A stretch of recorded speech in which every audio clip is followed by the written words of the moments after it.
होगी। और इस नॉवल के स्टार्टिंग करने से पहले मैं बता दूं, अगर तुमने इससे पहले का एपिसोड नहीं देखा है तो हमारे इस चैनल पे जाकर सबसे पहले ये एपिसोड देख लो, और जिसका की लिंक तुम्हें डिस्क्रिप्शन या पिन कमेंट में जरूर मिल जाएगा। और अगर देख लिया है तो बिना किसी डर के लेट्स डिग इन। तो अब तक हमने देखा कि यूनफेंग के डोमेन और संतरे की सील की वजह से वांग लिन की हालत इस हद तक खराब हो जाती है कि वो अपने कल्टीवेशन को खो देता है और एक आम इंसान बनकर रह जाता है। इसी दौरान उसने जो बटरफ्लाई को मुंह की खिलाई है, ये खबर चारों तरफ आग की तरह फैल जाती है और वहाँ के लोग वांग लिन को सोल ट्रांसफॉर्मेशन स्टेज का नंबर 1 कल्टीवेटर बताते हैं। Meanwhile on the other side माम सुजाकू पर हम कियान फेंग और रेड बटरफ्लाई को दिखाते हैं, जहाँ पर रेड बटरफ्लाई अब एक हार्टलेस पपेट बनकर रह जाती है। और साथ ही हमें ये भी दिखाया जाता है कि रेड बटरफ्लाई अपने सोल का कुछ ट्रेस अभी भी जिंदा रखने की पूरी जिद्दोजहद में लगी रहती है। लेकिन हम देखते हैं कि कियान फेंग को ये बात पता चल जाती है कि रेड बटरफ्लाई अपने सोल का कुछ हिस्सा अभी भी उससे छुपा रही है, क्योंकि कियान फेंग अपने एरोगेंट और एटीट्यूड बिहेवियर की वजह से इस गलत फहमी में था कि वो इतना तो स्ट्रॉन्ग इनफ है ही कि वो रेड बटरफ्लाई की कॉन्शियसनेस को इजीली सरप्राइज कर सकता है, और इसी वजह से ही वो उसके सोल को पूरी तरह नहीं मिटाता। ऑन दी अदर हैंड हमें ज़ोक्यू उसी का बताया जाता है, जहाँ पर उसने ये सेंस कर लिया था कि दो सोल ट्रांसफॉर्मेशन लेवल के कल्टीवेटर्स आपस में फाइट कर रहे हैं। जिसके बाद हमें वांग लिन को दिखाया जाता है, जहाँ पर उसका सामना कुछ जंगली बैंडिट से हो जाता है, जिनका लीडर ने उसकी हालत बहुत ही ज्यादा बुरी कर दी होती है। और अब आगे तो हम देखते हैं कि वो आदमी जिसने कि वांग लिन को अब तक बुरी तरीके से मारा होता है, वो वांग लिन का एक पैर भी बुरी तरीके से कुचल देता है और वो बहुत ही एक्सट्रीमली क्रूअल तरीके से उसे टॉर्चर करना स्टार्ट कर देता है, जो देखने में बहुत ही ज्यादा दर्दनाक लगता है। हम देखते हैं कि वांग लिन की पूरी बॉडी दर्द की वजह से चिल्लाती है। बंदा उसे हर तरीके के टॉर्चर देने की पूरी कोशिश करता है। उसके एक हाथ को तो वो तोड़ ही देता है, साथ ही वो उसके ऑर्गन्स पर भी अटैक करना शुरू कर देता है। हम देखते हैं कि वो इसे इस हद तक टॉर्चर करता है कि वांग लिन की आंखें उस आदमी पर ठहर जाती हैं और वो ठान लेता है कि इसको तो मैं जान से जरूर मारूंगा। साथ ही हमें यहाँ पर ये भी बताया जाता है कि वांग लिन की जो अभी कंडीशन है, ये इसकी पूरी लाइफ में इसने कभी भी नहीं देखी, पर इस वक्त इसकी हालत बहुत ही ज्यादा कमजोर होती है। इसके पास इतनी भी ताकत नहीं होती कि ये खड़ा भी हो पाए। 4 एपिसोड्स पहले तक जो वांग लिन हमने देखा था एपिसोड्स में, उसी वांग लिन की हालत आज इस हद तक खराब हो जाती है कि उससे बोला भी नहीं जाता। इसी दौरान हम देखते हैं कि वहाँ पर किसी के आने की आवाज आती है। ये सुनकर वो रॉबर्स झाड़ियों में जाकर छुप जाते हैं और वांग लिन को वहाँ पर छोड़ देते हैं। हमारा वांग लिन, जिस पर कि अभी इस हद तक अत्याचार हुआ है, वो वहाँ पर दर्द की वजह से बेहोश हो जाता है। जिसके साथ ही में कुछ देर बाद का सीन दिखाया जाता है, जहाँ पर कुछ लोग आते हैं और वो वांग लिन को देखकर सोचते हैं कि शायद ये किसी की लाश है, पर जैसे ही उन्हें लगता है कि यहाँ पर कुछ अजीब सा है तो वो वहाँ से तुरंत ही चले जाते हैं। और हम देखते हैं कि इससे पहले वो लोग वांग लिन को छोड़कर वहाँ से आगे गुजर ही पाते हैं, तभी वहाँ उनके सामने एक आग सी लग जाती है और हम देखने के वांग लिन की बॉडी से वो गैस निकलना शुरू कर देती है और वो गैस वाइल्डली तरीके से फैलते हुए उस हेवनली पावर कंपनी के कारवांस पर पूरी तरीके से उन पर छा जाती है। साथ ही में ये बताया जाता है कि असल में ये उन रॉबर्स का ही काम होता है। उन्होंने वांग लिन की उस बॉडी पर कुछ पेस्ट सा डाल दिया था। समझ सकते हो कि उन लोगों ने वांग लिन की बॉडी को एक चारे के तौर पर यूज किया, जिसके बाद हम देखते हैं कि उन लोगों को ये रियलाइज हो जाता है कि ये फायर क्लाउड पॉइजन है, और जैसे ही ये पॉइजन किसी के बॉडी के अंदर एंटर होता है तो उनकी स्ट्रेंथ अचानक से डिसअपियर होने लगती है। इसी के साथ हम देखते हैं कि उन चोर उचक्कों का बॉस वहाँ पर आ जाता है और आते साथ ही उन लोगों का सामान लूटने की कोशिश करने लगता है। यहाँ तक कि हम देखते हैं कि वो उन कारवांस में मौजूद उनकी बीवियों को भी नहीं छोड़ते, वो तो उन्हें भी अपने साथ ले जाने लगते हैं। वहीं दूसरी तरफ हमें वांग लिन को दिखाया जाता है, जहाँ पर एक रॉबर आकर उसे लात मारते हुए दूर कर देता है और एक दूसरा सबॉर्डिनेट आकर उसे अपने साथ ले जाता है, ताकि वो वांग लिन को दोबारा से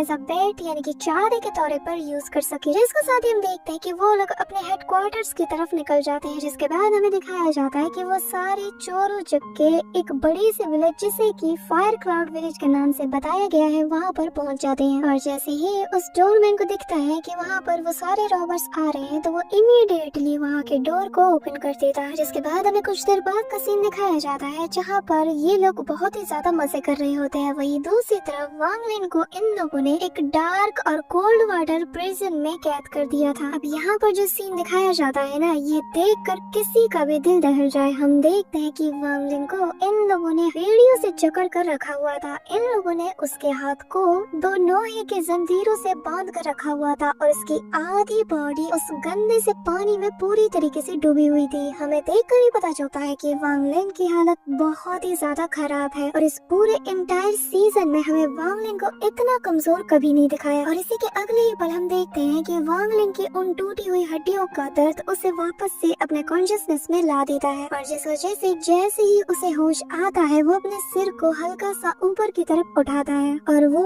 एक लंबी सी सांस लेने के बाद कहने लगता है कि एक ऐसा कल्टीवेटर जो अपनी कल्टीवेशन को खो चुका है और अब उसकी हालत एक मॉर्टल से भी कहीं ज्यादा बदतर है। हम देखते हैं कि उसकी आंखों में गुस्सा और फ्रस्ट्रेशन साफ नजर आता है। इसी दौरान हम देखते हैं कि वांग लिन ये नोटिस करता है कि उसके स्टोरेज बैग को भी इन लोगों ने ले लिया है। मीनवाइल हमें लू मेई को दिखाया जाता है जहाँ पर वो उसी फायर क्लाउड विलेज के ऊपर से फ्लाई करते हुए निकल जाती है। उसे इस बात का अंदाजा ही नहीं होता कि जिसे वो ढूंढ रही है वो बंदा इस वक्त इसी विलेज में मौजूद है। इसी दौरान हम वांग लिन को देखते हैं जहाँ पर उसे अचानक से ये रियलाइज होता है कि इस पानी के अंदर कुछ तो अजीब सा है जिससे कि उसे थोड़ी सी पावर मिल रही होती है और ये फील करते ही वांग लिन की आंखें चमक उठती है। हम देखते हैं कि वो अपनी बॉडी को उसी पानी के अंदर डुबोकर क्वाइटली कल्टीवेशन करना शुरू कर देता है क्योंकि हमें ऐसा बताया जाता है कि इस पानी के अंदर स्पिरिचुअल एनर्जी मौजूद होती है। जिसके साथ ही हम देखते हैं कि उस पानी के अंदर मौजूद सारी स्पिरिचुअल एनर्जी धीरे धीरे उसके आस पास गैदर होना शुरू कर देती है कि तभी हम देखते हैं कि एक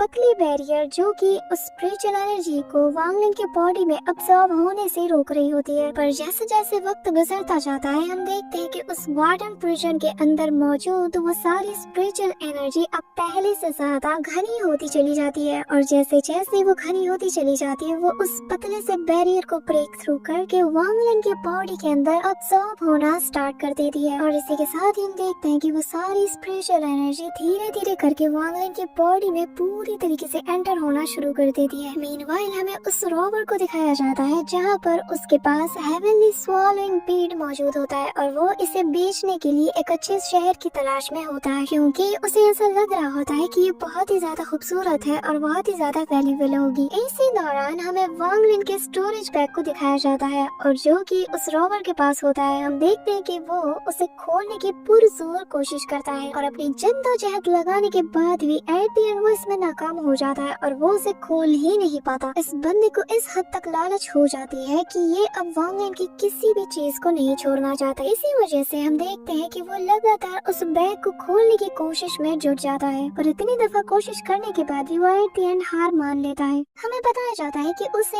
ऐसा लगता है कि ये स्टोरेज बैग किसी ट्रेजर से कम नहीं है और वो इस बैग को एक शील्ड की तरह अपनी बॉडी पर यूज करना चाहता है। बट ऐसे कम से कि उसकी सारी कोशिशें नाकाम हो जाती है और वो थक हार कर ही वांग लिन से पूछने लगता है कि जरा बताओ इसे कैसे खोला जा सकता है। इसी दौरान हमें वही रॉबर बॉस को दिखाया जाता है जहाँ पर वो इमीडिएटली नॉर्थ की तरफ मौजूद उस स्पेस प्रिजन की तरफ चला जाता है। और हम देखते हैं कि जैसे ही उसके आदमी वहाँ पहुंचकर उस डोर को ओपन करने की कोशिश करते ही है, इसी दौरान बहुत सारी एनर्जीज फ्लक्चुएशन वहाँ पर होने लगती है और कोल्ड एनर्जीज उस पूरे डोर को डिस्ट्रॉय कर देती है और उस एनर्जी के प्रेशर से हम देखते हैं कि उन चोरों के बॉस की पूरी बॉडी दूर जाके हवा में गिरती है और हम देखते हैं कि जैसे ही वो अपनी नजरें वांग लिन की तरफ उठा कर देखता है तो उसकी नजरों में साफ मौत का खौफ नजर आता है। दूसरी तरफ देखते हैं कि वांग लिन गुस्से वाले एक्सप्रेशन के साथ उसकी तरफ तेजी से बढ़ता चला जाता है और वांग लिन को इतना ज्यादा गुस्से में देखने के बाद वो चोरों का पास वहाँ से भागने की कोशिश करने लगता है। पर हम देखते हैं कि जैसे ही वो अपने 2 कदम आगे बढ़ाता है वांग लिन उसी वक्त अपनी जॉइंट हैंड को वहाँ पर क्रिएट करता है और इससे पहले कि वो भाग पाता वो उसे दबोच लेता है। इसी दौरान हम देखते हैं कि वांग लिन का वो स्टोरेज बैग अपने ओनर की तरफ वापस से उड़ने लगता है। जिसके बाद हमें दिखाया जाता है कि 2 चोरों को मारने के बाद वांग लिन उस प्रिजन से बहुत दूर उड़ने लगता है। साथ ही हमें ये भी बताया जाता है कि वांग लिन ने अपनी सारी स्पिरिचुअल एनर्जीज को यूज कर लिया जो कि उसके पास बची कुची मौजूद थी। थी। इसी दौरान हम देखते हैं कि वांग ली क्विकली अपनी बची कुची जो भी एनर्जी थी वो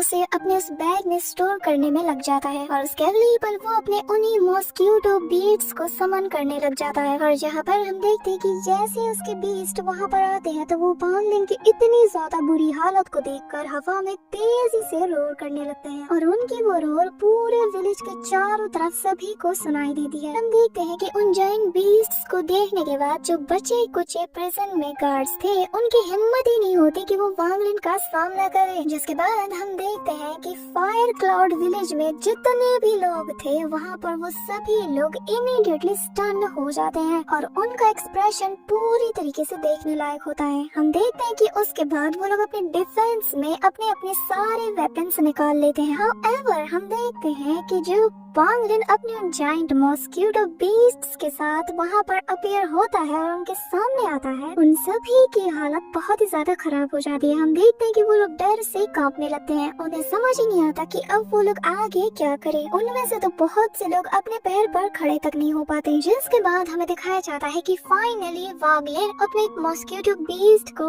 उस चोर को मारने के लिए भेजता है जिसने की वांग ली का एक हाथ बुरी तरीके से तोड़ दिया था, साथ ही उसका एक पैर भी उसने तोड़ दिया था। जिसके बाद हम देखते हैं कि उसका वो बीस्ट एक अटैक करता है जो सीधा जाकर उस पर्सन की बॉडी को हिट हो जाता है और इसी के साथ वांग ली ने उस आदमी को आज मौत के घाट उतार दिया था। और भाई ये नजारा देखने के बाद गांव में मौजूद सभी के सभी विलेजर्स की हालत बहुत ज्यादा खराब हो जाती है। वो तो डर के मारे इस हद तक कांप रहे होते हैं कि ये नजारा देखने के बाद वो सारे अपने अपने वेपन्स उसी वक्त जमीन पर रख देते हैं। हमें दिखाया जाता है कि वहाँ मौजूद किसी की भी इतनी हिम्मत नहीं होती कि वो वांग ली के सामने आकर कुछ कह सके। पर तभी वहाँ पर उन सभी में से एक राइटर बाहर आता है और साफ नजर आता है कि उसकी नजरों में डर दिखाई देता है और उसकी आवाज बुरी तरीके से कांप रही होती है और इसे कांपते हुए आवाज में वो कहने लगता है कि आज यहाँ पर हम लोगों से जो भी गलती हुई है हमें उसके लिए माफ कर दो, क्योंकि हमें बिल्कुल पता नहीं था कि वांग ली की ट्रू आइडेंटिटी क्या है और न ही हमें ये पता था कि वो एक इमोर्टल है।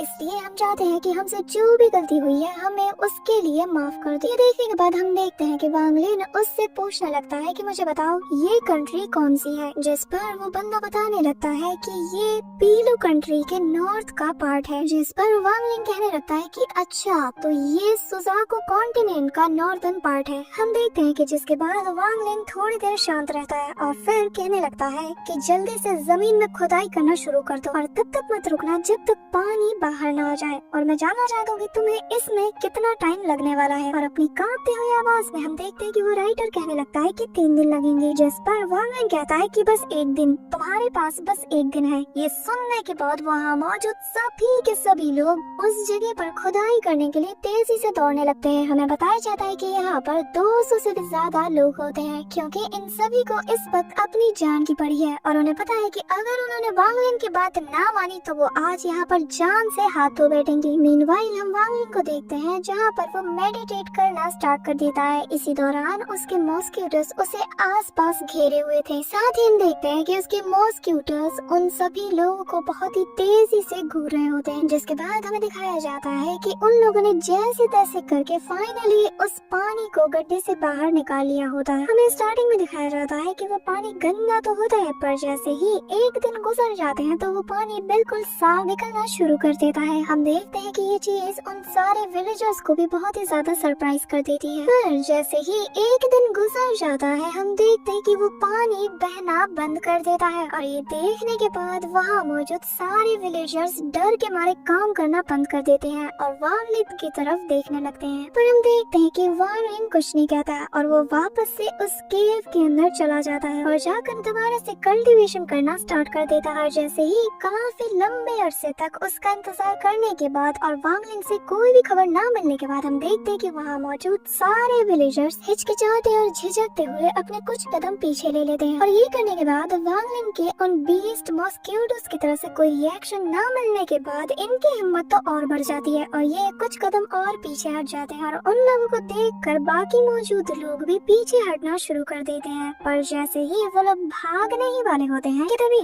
वांग ली की आवाज हवा में गूंजते हुए इनके कान में आकर कहती है कि किसी को भी इजाजत नहीं कि वो यहाँ से छोड़कर चले जाएं। और जैसे ही वांग ली की आवाज उन सभी के कानों में पड़ती है वहाँ मौजूद किसी की भी हिम्मत नहीं होती कि वो लोग अब यहाँ से भागने के बारे में सोचे। ऐसे ही जैसे जैसे वक्त गुजरने लगता है हम देखते हैं कि वो फायर क्लाउड विलेज पूरी तरीके से शांत हो जाती है, जैसे मानो उस पूरे गांव में सन्नाटा छा जाता है और पूरा का पूरा गांव खत्म हो चुका। हम देखते हैं कि ऐसे ही 2 मंथ गुजर जाते हैं और उस कंट्री के आसपास से गुजरने वाले लोग इन लोगों को ऐसे खड़ा हुआ देखकर बहुत ही ज्यादा शॉक्ड हो जाते हैं। पर एक दिन वांग लिन उस केव के अंदर अपनी आंखें खोलता है। हमें दिखाया जाता है कि उसके बॉडी में मौजूद वो सारी इंजरीज पूरी तरीके से हील हो जाती है, लेकिन वो डोमेन और वो सील जो कि उसकी बॉडी में मौजूद है वो अभी भी जरा सी भी रिमूव नहीं होती। और इस वक्त तक हमें बताया जाता है कि वांग लिन ने अपनी रिकवरी 2nd लेवल ऑफ की कंडेंसेशन तक कर ली है। साथ ही हमें ये बताया जाता है कि वक्त गुजरने के साथ साथ यॉन फेंग का डोमेन और संताई का वो सील आपस में मिलकर एक स्ट्रॉन्ग बैरियर बना देते हैं और इसी वजह से वांग लिन को एक ऐसी जगह ढूंढनी होगी जहाँ पर इससे भी ज्यादा स्पिरिचुअल एनर्जी मौजूद हो। साथ ही हमें यहाँ पर ये भी बताया जाता है कि अगर वांग लिन की ओरिजिनल सोल डिस्ट्रॉय ना हुई होती तो वो किसी भी हेवनली स्वॉलोड बीस्ट को खाते ही अपनी क्विकली रिकवरी कर सकता था। हाउएवर उसके पास फिलहाल के लिए कुछ हाई क्वालिटी स्पिरिट स्टोन्स मौजूद है, जिससे कि फिलहाल के लिए कुछ वक्त तक उसके पास स्पिरिचुअल एनर्जीज की शॉर्टेज नहीं होगी। और अब वांग लिन अच्छे से समझ जाता है कि उसे पहला काम ये करना है कि वो अपनी ओरिजिनल सोल को रिस्टोर कर सके, जिससे वो हेवनली स्वॉलोइंग बीट को ले सके। जिसके बाद वांग लिन अपने मन में कहता है कि भले ही इस जगह पर enough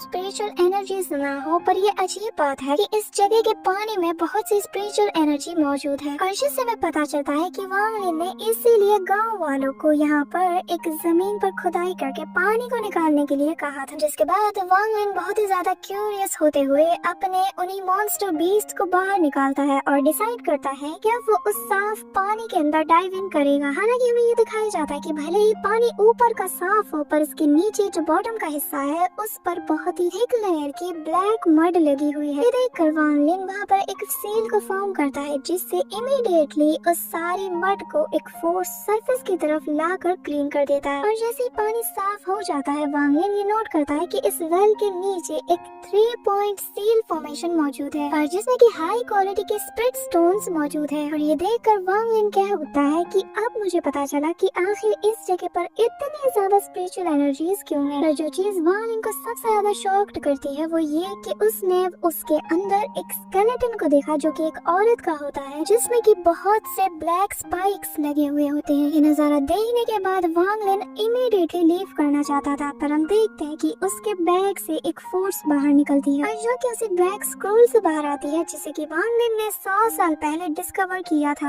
so that's it for today guys. I hope कि तुम लोगों को आज की ये वीडियो काफी ज्यादा पसंद आई होगी। अगर हाँ तो वीडियो को लाइक करना, चैनल पे नए हो तो सब्सक्राइब करना। मिलते हैं नेक्स्ट वीडियो में, तब तक के लिए बाय।